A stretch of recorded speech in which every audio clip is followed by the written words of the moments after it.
সূর্যের কাছাকাছি যেতে পারাটা আগে শুধু কল্পনাতেই সম্ভব ছিল, তবে এবার শুধু চিন্তাভাবনাতে তা সীমাবদ্ধ রইল না। এই আধুনিক যুগে আমরা সূর্যের কাছাকাছি যেতে সক্ষম হয়েছি।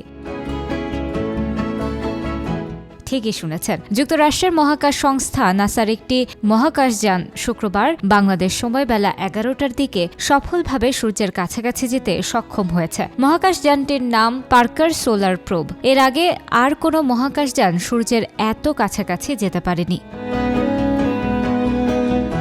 পার্কার সোলার প্রোব ঘণ্টায় প্রায় 4,30,000 মাইল গতিতে গত মঙ্গলবার 24 ডিসেম্বর সূর্যের দিকে ছুটতে শুরু করে। এই সময় প্রোবটিকে সর্বোচ্চ 1,800 ফারেনহাইট বা 980 ডিগ্রি সেলসিয়াস পর্যন্ত তাপমাত্রা সহ্য করতে হয়েছে। 11.5 সেন্টিমিটার পুরো কার্বন মিশ্রিত একটি পর্দা একে সুরক্ষা দেয়। এসব প্রতিকূলতা পাড়ি দিয়ে অবশেষে তা সূর্যপৃষ্ঠের প্রায় 38 লাখ মাইল কাছাকাছি পৌঁছাতে সক্ষম হয়।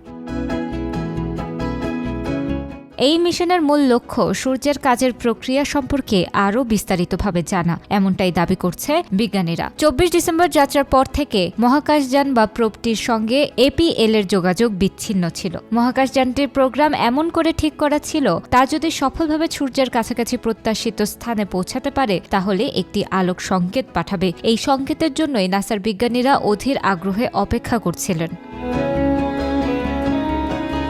সংকেত পাঠানোর অর্থ হল মহাকাশযানটি নিরাপদ আছে এবং ঠিকভাবে কার্যক্রম চালাতে পারছে। আগামী 1 জানুয়ারি মহাকাশযানটি নিজের সর্বশেষ অবস্থা সম্পর্কে বিস্তারিত তথ্য পাঠাবে বলে আশা করা হচ্ছে।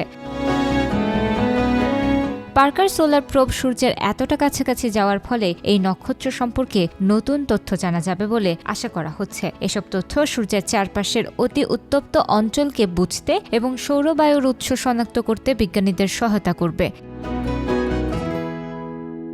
এর আগে সূর্যের কাছাকাছি অঞ্চল একাধিকবার প্রদক্ষিণ করে মহাকাশযানটি বিজ্ঞানীদের নক্ষত্রটির বায়ুমণ্ডলের বাইরের সীমানা বুঝতে সাহায্য করেছিল।